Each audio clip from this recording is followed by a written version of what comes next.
చూపించగలిగినటువంటి జనసేన అధ్యక్షులు గారె వెంకటేశ్వరరావు గారికి, బీజేపీ నియోజకవర్గ ఇన్ఛార్జ్ బ్రహ్మయ్య గారికి. బ్రహ్మయ్య గారు మొన్న ఆ సమావేశంలో ఫోన్ గురించి బయటికి వెళ్ళమన్నది బ్రహ్మయ్య గారిదని నాకు ఇప్పటివరకు తెలియదు, ఇప్పుడే తెలుసుకున్నా. నా ఉద్దేశం వ్యక్తుల్ని అవమానించడం కాదు, ఒక వ్యక్తిని బయటకు పంపించడం వల్ల నాకు స్వతహాగా వచ్చేది ఏమీ లేదు. వేల మంది రైతుల సమస్య కాబట్టి ఆ మీటింగులు కరెక్ట్గా జరగాలి, ఫోన్లు ఎన్ని సౌండ్లు ఉంటే డిస్టర్బెన్స్ అవుద్దని చెప్పాల్సి వచ్చింది. దయచేసి మీరు వ్యక్తిగతంగా తీసుకోవద్దు. మీ మంచి హృదయానికి నా మనస్ఫూర్తిగా నేను అభినందనలు తెలుపుతా ఉన్నాను.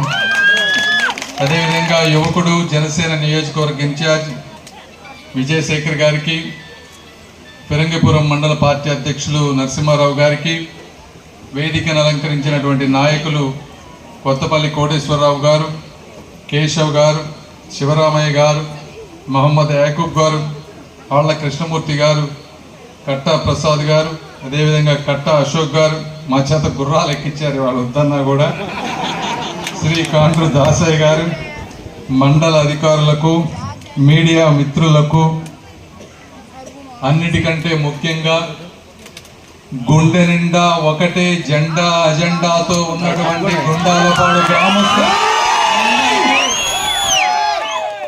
అందరికీ మనస్ఫూర్తిగా ధన్యవాదాలు. ఎందుకంటే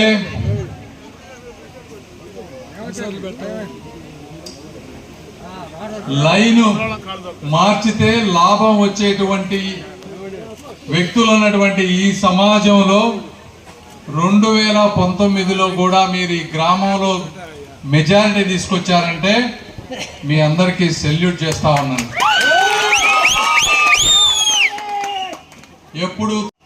ఎప్పుడు తెలుగుదేశం పార్టీకి అండగా ఉన్నారు. మరి మొన్నటి ఎలక్షన్స్లో కూడా అద్భుతమైన మెజారిటీని తీసుకొచ్చారు. గ్రామాల్లో, చాలా గ్రామాల్లో ఓసీలకి వేరే వర్గాల వారికి గొడవలు ఉంటాయి. కానీ అలాంటివేవి మీరు పెట్టుకోకుండా కలిసిమలిసి ఓసీలు, మైనారిటీలు కలిసి ఈ విధంగా సహృద్భావంతో పనిచేస్తున్నారంటే మీ అందరికీ మరొకసారి సెల్యూట్.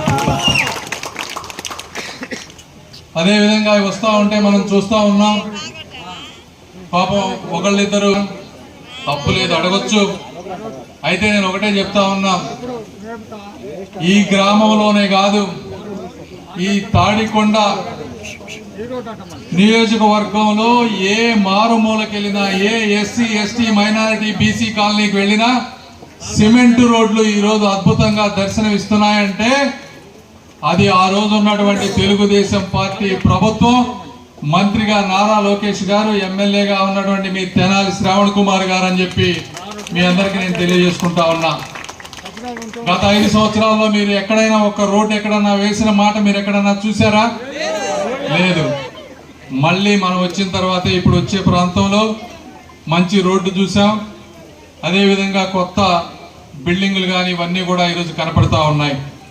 కాబట్టి ఇక్కడే కాదు, రాష్ట్రంలో కానీ ఎక్కడైనా సరే సంక్షేమ పథకాలతో పాటు అభివృద్ధి అంటూ జరిగిందంటే అది కేవలం తెలుగుదేశం పార్టీ ప్రభుత్వంలోనే జరిగింది. ఎక్కడ శిలాఫలకాలు పడ్డాయన్నా, అంటే చరిత్రలో ఉండే శిలాఫలకాలు ఎక్కడో ఉన్నాయన్నా కూడా అవి తెలుగుదేశం పార్టీ చేసినవి.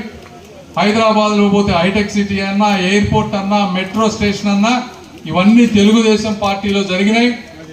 ఇక్కడ కూడా ఈ రోజున మీరు ఎవరైనా అమరావతి వెళ్ళి చూసారో లేదో కానీ మొట్టమొదటి బిల్డింగ్ సిఆర్డిఏ బిల్డింగ్ చూడండి, అద్భుతంగా అంతర్జాతీయ స్థాయి బిల్డింగ్ మీ కళ్ళ ముందు అమరావతిలో ఈరోజు మొట్టమొదటిగా మొదలైంది.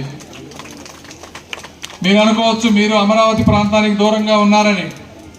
ఒకప్పుడు హైదరాబాద్లో హైటెక్ సిటీ ఉన్న ప్రాంతంలో ల్యాండ్ 2 లక్షలు ఉండేది. ఈరోజు హైటెక్ సిటీ ఉన్న ప్రాంతంలో ల్యాండ్ 100 నుంచి 130 కోట్ల రూపాయలు విలువ చేస్తూ ఉంది. అయితే దానికి 50 కిలోమీటర్ల దూరంలో ఉన్న భూములు కూడా 20-30 కోట్ల రూపాయలు అయినాయి ఈ రోజున. కాబట్టి మీరు అమరావతి ల్యాండ్ పూలింగ్ లో లేకపోయినా ఆ ప్రాంతం కనుక విపరీతంగా అభివృద్ధి చెంది అక్కడ 30-40 కోట్ల రూపాయలు విలువ చేస్తే ఈ రోజు మీకున్నటువంటి 25 లక్షలు ఉండేటువంటి ప్రతి ఎకరం కూడా మీకు కూడా మీరు అమ్ముకోకుండా జాగ్రత్తగా ఓపికగా 10-15 ఏళ్ళు ఉంటే మీ భూములు కూడా బంగారం అవుతాయి, కోట్ల రూపాయలు అవుతాయని మీ అందరికి నేను తెలియజేసుకుంటా ఉన్నాను. అదేవిధంగా అప్పటి వరకు ఆగలేకుండా ఉన్నవారికి సైతం ఈ రోజున సంక్షేమ పథకాలు. మన రాష్ట్రంలో ఈ రోజున 4,000 రూపాయల పెన్షన్ వస్తూ ఉంది ఒక్కొక్కరికి. వేరే ఏ రాష్ట్రంలో కూడా ఇంత పెన్షన్ లేదు. అత్యధికంగా వేరే రాష్ట్రంలో 2,200 రూపాయలు ఇచ్చేది పెన్షన్. కేవలం ఆంధ్రప్రదేశ్లో మాత్రమే 4,000 రూపాయలు, దివ్యాంగులకు 6,000 రూపాయలు, మంచం మీద పడిపోయి లెగవలేని వాళ్ళకి 15,000 రూపాయలు ఇస్తున్నటువంటి ఏకైక నాయకుడు చంద్రబాబు నాయుడు గారు. ఏకైక రాష్ట్రం ఆంధ్రప్రదేశ్. 35,000 కోట్ల రూపాయలు ఈరోజు పెన్షన్ ఖర్చు పెడతా ఉన్నారు. రైతులకు అన్నదాత సుఖీభవ అని ఈరోజు 20,000 రూపాయలు ఇచ్చే రాష్ట్రం కూడా ఎక్కడ దేశంలో ఏ రాష్ట్రంలో కూడా రైతులకి 20,000 రూపాయలు ఇచ్చేటువంటి పరిస్థితి లేదు. తల్లికి వందనం ప్రతి పిల్లవాడికి 15,000 రూపాయలు అంటే మీకు 13,000 వస్తున్నాయి. ఇది కూడా ఇచ్చే రాష్ట్రం ఎక్కడ దేశంలో లేదు. మీ అందరికీ తెలియజేస్తా ఉన్నాం. ఆరోగ్యశ్రీ, హాస్పిటల్కి వెళ్తే ఫ్రీ, ఫీ రియంబర్స్మెంట్, కాలేజీలో చదువుకోవాలంటే ఫ్రీ, గ్యాస్ సిలిండర్లు ఫ్రీ, ఆఖరికి బస్సు కూడా ఫ్రీగా ఇస్తా ఉన్నారు ఈ రోజున. మొత్తం రేషన్ ఫ్రీ. ఇంతకంటే సంక్షేమం ఇంకెక్కడన్నా మీకు దొరుకుతుందా? అలా అని చెప్పి జగన్మోహన్ రెడ్డి గారి లాగా ఇంట్లో కూర్చొని కేవలం బటన్ నొక్కితే ఓట్లు వేస్తారులే ఇళ్ళు పిచ్చోళ్ళు, వీళ్ళకి డెవలప్మెంట్ లేదు అని అనుకోకుండా డెవలప్మెంట్ కూడా ఈ రోజున అమరావతి నుంచి వైజాగ్ లో అక్కడ కంపెనీలు తీసుకొస్తా ఉన్నారు.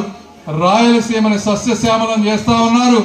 ఏ ప్రాంతం వారైనా సరే రాయలసీమలో వాళ్ళు కానీ విశాఖపట్నంలో ఉన్న వాళ్ళు కానీ కేవలం అమరావతి మాత్రమే డెవలప్మెంట్ బాధపడకుండా ఉండే విధంగా అన్ని ప్రాంతాలని సమన్యాయంతో చూస్తున్నటువంటి వ్యక్తి శ్రీ నారా చంద్రబాబు నాయుడు గారని కూడా మీ అందరికీ నేను తెలియజేసుకుంటా ఉన్నా.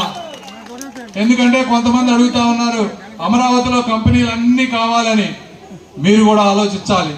ఈ గ్రామంలో కాదు, అన్ని గ్రామాల్లో అన్ని రకాల మతాల వాళ్ళు, కులాల వాళ్ళు ఉన్నారు. చిన్నవారు ఉన్నారు, పెద్దవారు ఉన్నారు. మీ అందరినీ సమానంగా చూసే బాధ్యత ఒక నాయకుడికి ఎలా ఉంటుందో రాష్ట్రంలో ఉన్న ప్రతి ప్రాంతాన్ని కూడా సమానంగా చూసే బాధ్యత పెద్దన్న చంద్రన్న గారు తీసుకున్నారని మీ అందరికీ తెలియజేస్తున్నారు.